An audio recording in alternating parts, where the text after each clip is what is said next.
So I'm Yvonne, as Joe so kindly said. I have had a long career. I'm going to actually stop the video so it doesn't interrupt with your view of the PowerPoint, but I am here and I'll be talking about publication. One thing I do want to say is that this was originally going to be a workshop, but it isn't very easy to workshop when you're online and you can't see everyone and I can't get all the participants to talk to each other. So it's a bit more of a presentation, but you will have an opportunity for questions later. When we get to the questions, I might see about turning the video back on. However, just a little bit about me beyond what Joe said, and we'll see how we go. Who am I? Well, you know I'm Yvonne Masters. You saw a little bit of me on video, but that's a picture actually taken from when I was at ACE a couple of years ago. I chopped off the two charming gentlemen who were with me, Joe included.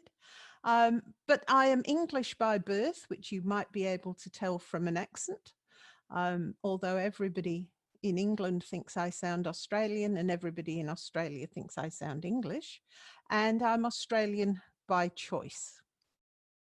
So I used to live in New South Wales for quite a long time, working at the School of Education in the University of New England there.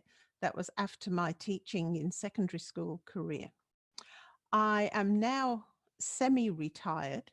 By that I mean I don't work for a living, so I don't get paid, but I still seem to do a lot of work. I'm still researching, writing, and of course, editor-in-chief. And I now live in South Australia, another state of Australia. As I say, I still research and write. Some of the things I research, academic writing, undergraduate research is a big one. I do facilitate with Jose McClanahan the undergraduate research symposium that is held every year at the same time as the Asian Conference on Education. I research on teacher education policy and also online learning. So Joe was correct. I am used to some online learning, but Zoom is a whole new platform for me. Also, where I live in South Australia, I live in a little town, hamlet, whatever you want to call it, with 95 people. And that includes the surrounding area. So the internet, although the NBN is supposed to be good, please bear with me if it flickers every now and then. I am also, as Joe said, the editor-in-chief of the IAFOR Journal of Education. And that is the main reason that I was going to do the workshop on publication, because of course I see just about every paper that comes through for the journal. So what are we going to explore today? I'm hoping you're all interested in publication and what that means, because we're going to look at very, very briefly why publish. We're all asked to publish, so why do we actually do it? Then we will move on and look at why I called it publication snakes and ladders. Yes, going back to childhood. And then we're going to look at some of the major considerations when you're aiming to be published. There are things that you can do to help you get published. We'll look at each of those separately, and then there will be time for questions. And I'm sure, I think it is Clem in IAFOR who will help direct how the questions work. We'll use them at the end because it's very hard to unmute people as we go along easily. We probably won't take the full 90 minutes. The workshop takes 90 minutes because you get into groups and you talk about all the different things. That won't be happening, so it will be a bit quicker. So why publish? Lots of reasons why we publish. You can, of course, contribute to the body of knowledge that exists about whatever your particular subject is. It could be that you have a new way of doing something, that you are approaching things differently. So you can actually build on the knowledge about your subject. For anyone in academia or education in schools or medical education, lots of different fields, you can help to develop or improve on existing policy by researching what is happening and finding ways to improve on that, and then hopefully influence policy, though I know it can be very difficult to influence government policy. You can also encourage others to be interested in your field, and that's really important. Conferences are a great place for sharing, but articles in journals can attract attention. They may become interested, and more importantly, you might find collaborators for your research. Unfortunately, a somewhat less positive is you can improve your chances of promotion. Anybody in universities, higher education, are in that whole field of publish or perish, where you have to have things published if you want to be promoted, or even sometimes to keep your job. And as the little cartoon is saying, it's a bit hard to read, but you might be able to see it, that we started out at just publishing and it was good. Then in came publish or perish. Then it was high impact journals. And now it's frequently in high impact journals, and maybe you won't perish. A bit cynical, but it seemed to be the way things were going when I retired near the end of 2016, that sometimes even the best wasn't good enough. So snakes and ladders. I'm unsure where you all come from. I am very in awe for anybody who's stayed up late or got up early, because I know that doing it online, we're all in different time zones. I can see there are 34 of you, but that doesn't tell me where you come from. But perhaps you know snakes and ladders from being a child. It is, of course, a game where you have snakes and you go down the snake if you land on it. After you have thrown the dice and moved your counter, you reach the head of the snake and down you go, and sometimes all the way back to the beginning. So there can be snakes in publishing. If you ignore the scope of a journal, and we'll talk more about that in a few minutes. If you use poor expression, so if you're not writing incorrect sentences and you're not structuring your paragraphs, those sorts of things can send you back. My least favorite, plagiarism. That will certainly, that's the snake that sends you all the way back down to number 1 on the snakes and ladders board, because anything plagiarized just will not get published. And not enough detail, which is why most journals will give you a guideline as to what sort of length to aim for. Of course, the other part of the whole game was ladders. And if you landed on a ladder, you could climb higher in the game more quickly, which is what you want to do when you're putting your articles in. So what helps? Good structure, it's in scope, that you critique the literature on whatever it is you are writing about, that you identify the ethical considerations. And this is one that in lots of papers that come, I'd say across my desk, but it's across my computer, don't actually talk about ethical considerations. And when you're actually doing research with your own students and you're using their work, you need to talk about how you've managed to protect their identity or not have bias, all of those sorts of things. And of course, acknowledging your limitations in the research, not your personal limitations. But we all have some limitations in the research that we do. So that was why I used snakes and ladders. So what are we going to look at more specifically? Obviously, at this stage, I'm looking just at publishing in journals. Books have similar things that you need to consider, but I'm looking at journal publication. So choosing the right journal. you're not going to write a piece on education and then submit it to, say, a physics or astronomy journal unless it's on how you teach those subjects. So you need to be careful. What do you do about multiple authors? Making sure you check the guidelines, use academic language, acknowledge the literature, avoid plagiarism, and make sure you are referencing properly, which will help you avoid plagiarism. So they're all things which just about every journal would say you need to do. So while I might use the Journal of Education now and then as an example, what I'm talking about applies to journals across the board. It's not just what IAFOR journals do.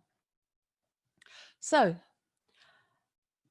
looking at multiple authors, most of you, if not all of you, probably at some stage have researched with somebody else. If you do collaborative research, frequently you will do collaborative writing as well. And when you do collaborative writing, then you have the issue of what order do you put the authors in?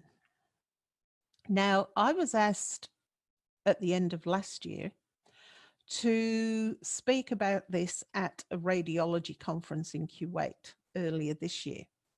And I knew nothing about radiology. But I did this, and what I discovered is that there, the professor who leads the research is always first author in the radiology field. But it doesn't have to be that way. It could be the amount of contribution to the journal article. Actually, there are quite a few ethics of publication, and one of them is the type of contribution that authors make. So you can't just be a proofreader and be put on the list of authors according to the ethics of publication. You all have to have helped with analysis of the data, writing of the paper, the whole lot. So if you've done that and you've contributed in different amounts, how do you decide who goes first and who goes last? And how do you agree on the amount? Perhaps you do it alphabetically.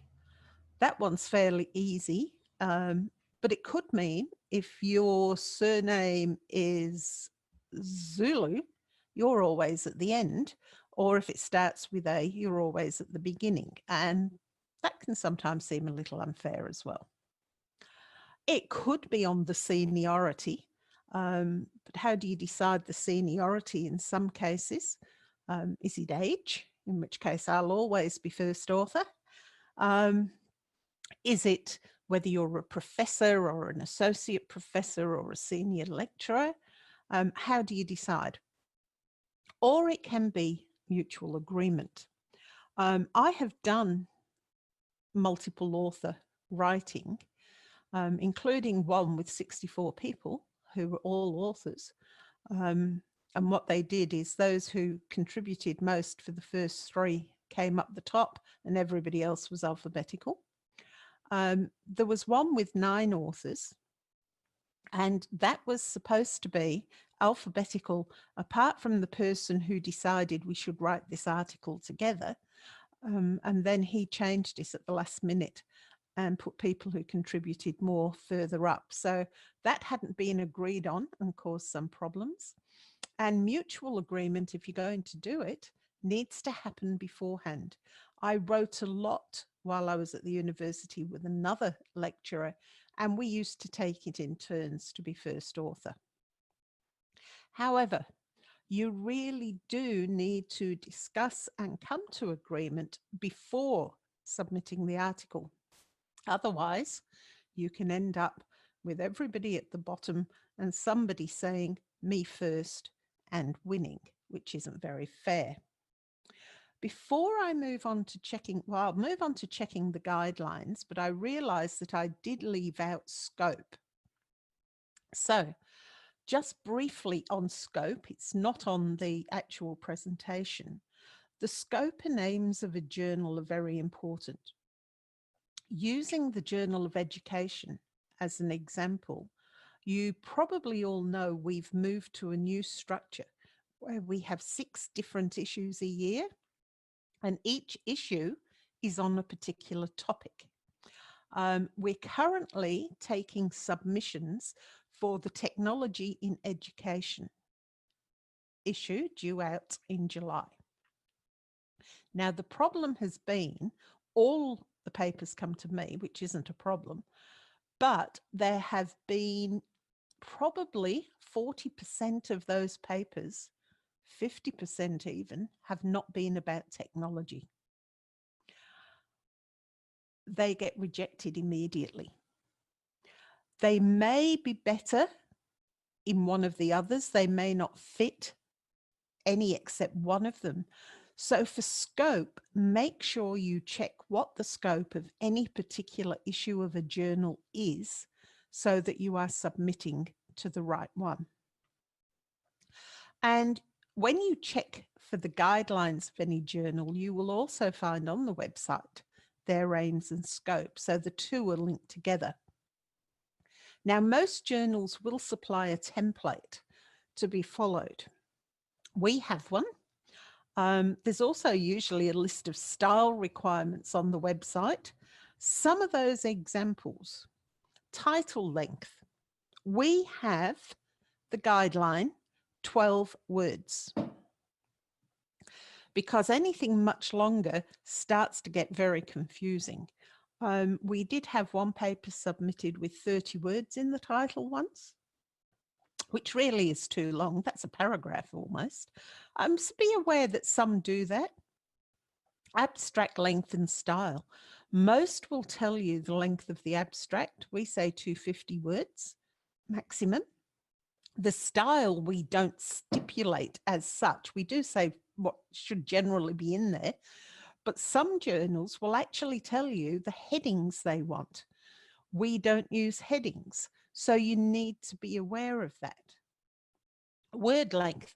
This can vary wildly between journals. Most education journals are roughly the same as the Journal of Education, which is 4,000 to 7,000 words, including references, but excluding title and abstract. Some allow up to 8,000, very few go above it.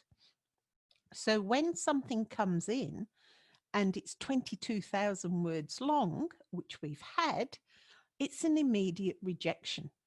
Again, it's not following the guidelines. So it's important that you do it. Not following the guidelines is one of those snakes, and it will send you back to the beginning to try and get it right. Paragraph style. We don't indent paragraphs. We put a free line between paragraphs. Others want indented paragraphs except the first one. So you need to read that. The actual formatting, titles, line spacing, font, we're Times New Roman single spacing, font size 12. And tables and figures, you're often shown which way to do them. Importantly, check carefully. We don't say there is a limit on tables or figures. Some journals do. So all of those things can be very, very important. Reference style is also important, and we'll talk about referencing itself later, but different journals use different styles. We use APA. Some education journals use Chicago. Now, there is a big difference between Chicago and APA. So check what it is, and it's very important that you do that. We do have author guidelines on there. That's the website. I am not sure whether we can get this PowerPoint to any of you if you want it. I won't stop now and try and contact the people behind the scenes, but it might be possible to do that so that you can actually have some of this information if you want it. So academic language. I always feel sorry for quite a lot of people who are submitting, because for better or worse, English is the main language used in academic writing. And I know there are a lot of you who submit for whom English is not the first language. And that can have a real effect on acceptance or rejection or asking for major revision. And we do that because that is the main language, but quite often you will be asked to revise something before it's rejected completely. So academic language, for a start, is formal. So you need to avoid colloquial, idiomatic, slang, journalistic expressions. In Australia, there's all kinds of slang, and if you happen to totally agree, you might say too right. You wouldn't use too right in a journal article. You frequently would avoid any sort of language that isn't shared between all countries. And you would also use full forms rather than contractions. And by that, I mean, you wouldn't write about don't, you'd use do not. My results were this, my results were not whatever. So try and avoid contractions.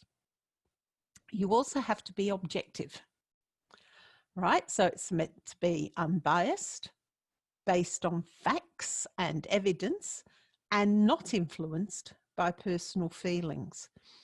Now, please note that each of these can actually be broken as rules depending on the journal you are writing for and the type of paper it is. The lecturer I wrote with, who I mentioned before, we once wrote a paper in 4 voices because we used to research teaching in Second Life, and we had our avatars. And we actually wrote the paper as Sue and Yvonne and Jazz and Tamsin, and the last 2 are the avatars. And so we had different language if we were writing as ourselves, the academics, or our avatars who interacted. So there are times you can break a few rules. It should be impersonal most of the time. Avoid using I or we. I have real trouble with that.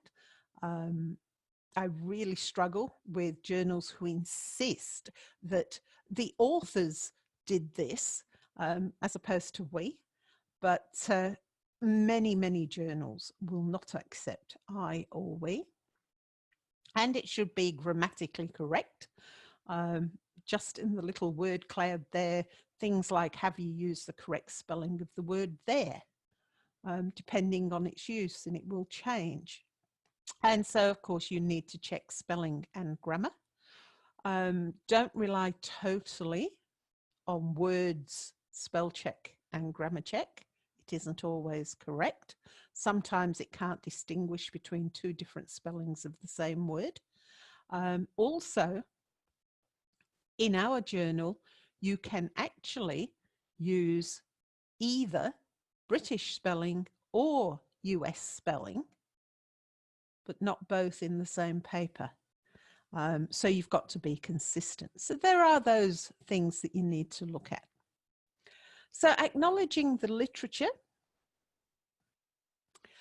Right, any paper you write should have reference to the corpus of scholarly literature on the topic. And the reason scholarly is in bold there is sometimes when we look through reference lists, everything is from a website. Nothing from books or journal articles or government reports, just all popular websites. While some popular websites might have scholarly work on it, they are not scholarly literature of themselves. And unfortunately, unless you are actually doing research on Wikipedia, Wikipedia is not a scholarly reference. So you need to sort of think about what literature you use. And it's not just the corpus, but when you are writing your paper, you should predominantly be using contemporary literature. In other words, things written in the last 5 years, unless you're discussing a seminal piece of work. I mean, obviously, if you're wanting to talk about Piaget or Vygotsky, then you would probably end up using literature back of their time.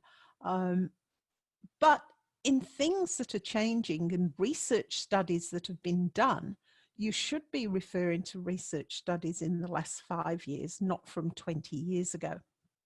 It's part of that still being relevant in what you are writing today.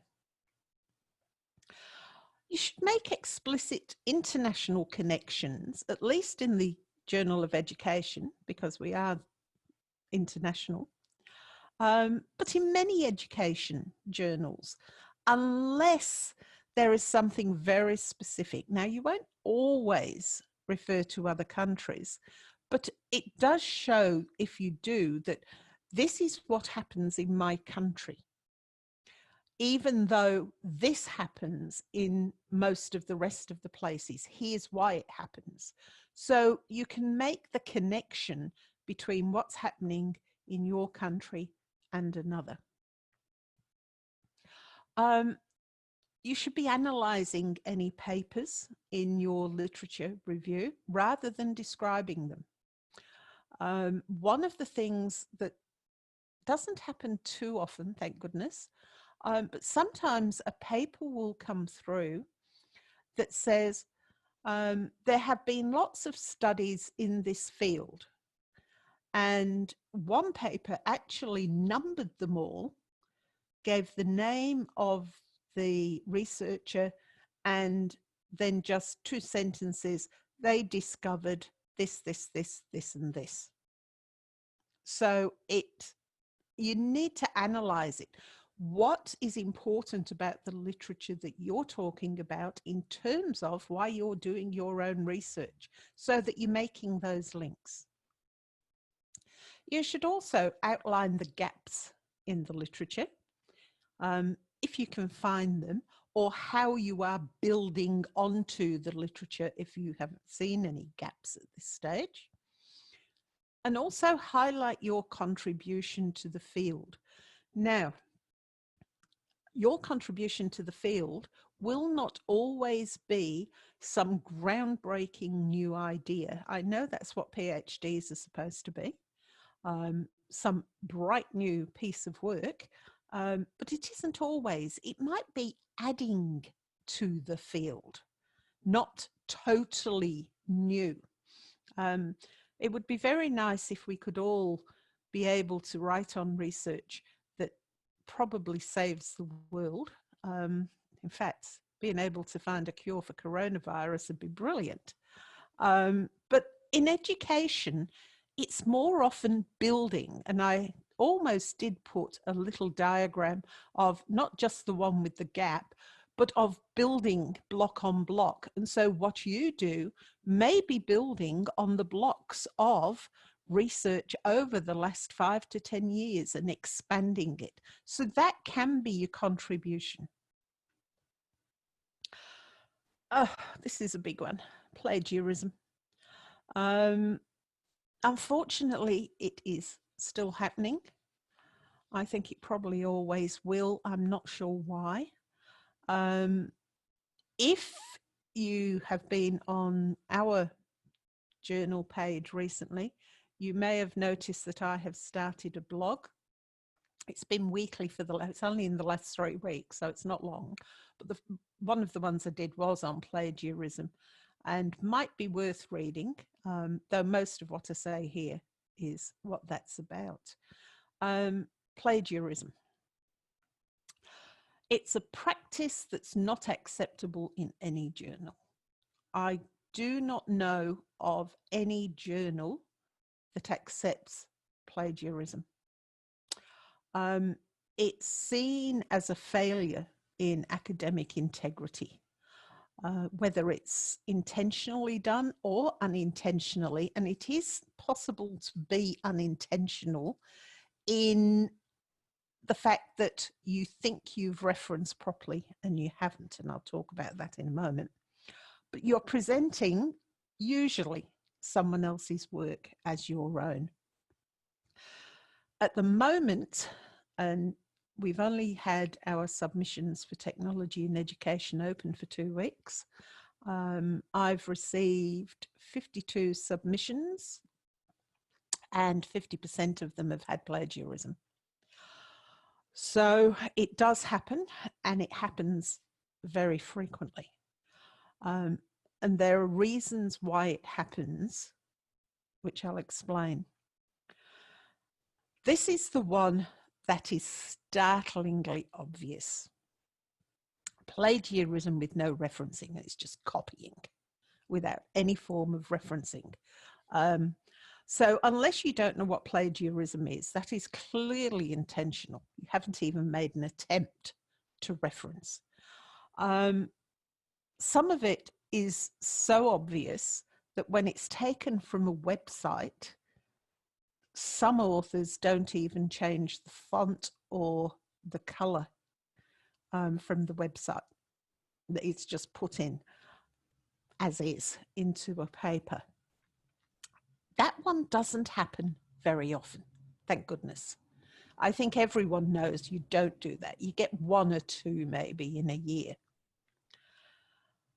This happens more often. Plagiarism with incorrect referencing.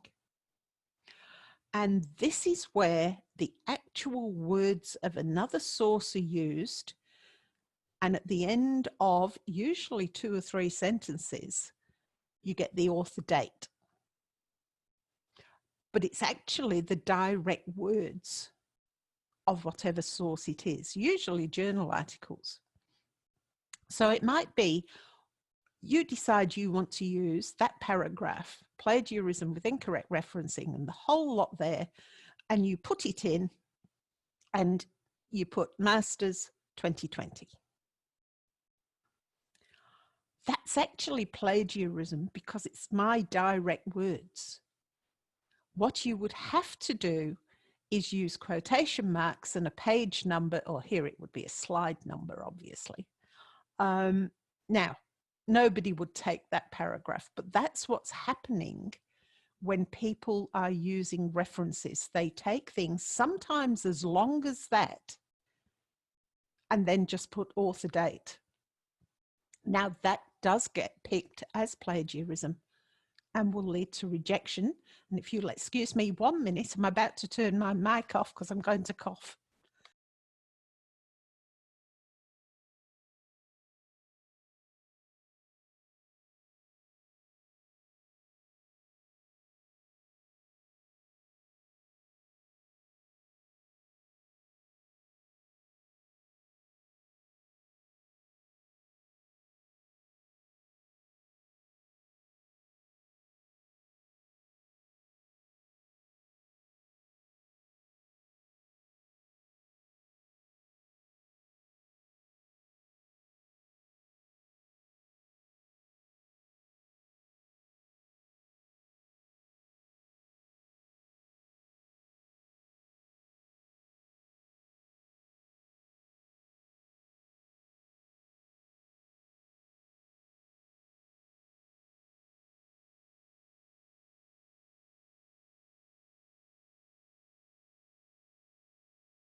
Okay, thank you. Is that you? Clem probably did it for me. Thank you.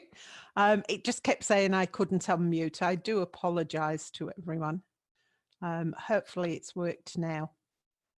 Great. Thank you. I'm sorry about that.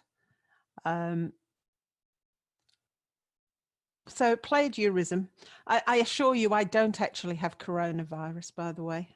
It's just talking as long as I did that.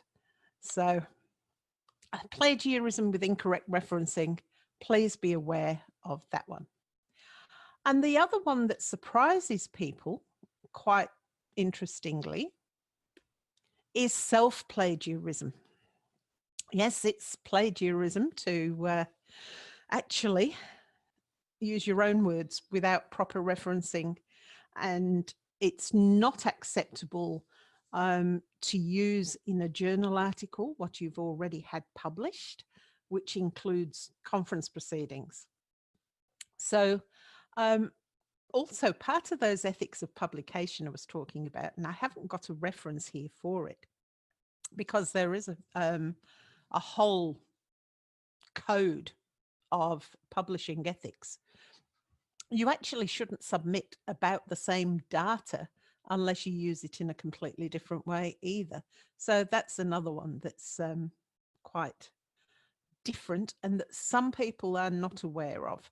I did have one article submitted just recently where it came up as 86% plagiarism, and when I had a look and got rid of the bibliography and quotes, which I can do, it was still 78% from one particular reference. And it turned out to be a journal article that this person had written with 3 other people. He was third author, there were 2 ahead of him, and this paper had been submitted, 78% of which was the same, purely under his name and never acknowledging that it had been published before. So that's an extreme case. Most of it is. One question I'm often asked is, what percentage will you allow? There isn't a particular percentage. You can have quite a low percentage come up, but it's 3 or 4 word for word copying of paragraphs. You may have 15% come up, and it's 2 or 3 words here and there that are commonly used in other articles about the same topic. So I can't give you an actual percentage. However, referencing will help avoid plagiarism, which is always good. So why do we reference, apart from not being rejected for plagiarism? First one is, of course, to avoid it. To give credit to the author of whose work you're using. I mean, it's their work. You know what it's like to actually do the work yourself. And I'm sure you'd hate someone to take your work and copy it and never acknowledge you. It's good manners, if nothing else. It also helps other people find the original source. Many's the time I've written something and read something and wanted to go and find the rest of an article because that little bit sounded really interesting and relevant. It also demonstrates your knowledge of the field. You know who the people are writing in the field and what they are saying and how it links to your work. So of course you reference it. It also lends credibility to your own work because it shows you're drawing on the body of knowledge and not just picking things out of the air. Keeping going, what needs referencing? Okay, the authors obviously do. So depending on referencing style, it depends how you put the author's names. Usually you do not use first names. Certainly in APA, you would be talking about Piaget argued that and not the full name, that kind of thing. The date of the particular reference is obvious. When you come to the reference list, the article title or book title, the journal. So it could be, if it was a book, not article title, but chapter title if it had one, or you'd at least say chapter 1, chapter 2. Journal or book title, but we'll just talk journals for now. Volume, issue, pages. Now they can change, and in APA, it depends whether it's online or in print and whether they go with issues or all of their pages just go on over several issues. And that can be looked up as to how it's done. Definitely direct words, as I mentioned. And now this one is one that won't get picked up in plagiarism very often, but ideas that are not common knowledge, like you might write, you know, Paris, the capital of France, is a center of learning in a particular kind of thing. Now, you don't need to reference Paris being the capital of France because that's common knowledge. However, it may not be common knowledge that Paris is a center for a particular kind of learning. And therefore, that sentence would need a reference because it's got an idea that's not common knowledge. Now, if you haven't actually quoted something, then of course it would be author date at the end. So you do need to make it clear, if an idea isn't common, where you got the information from. So all of those things are really important in helping you climb the ladders of publication and avoiding going down the snakes of publication. And I'm sure you know most of them. To use a colloquialism, I'm probably teaching my grandma to suck eggs, in that many of you know it, but sometimes we all need a bit of reminding. So, arigato gozaimasu. Thank you. My email is there, the one I use as editor-in-chief. So, you know, it is possible to email me and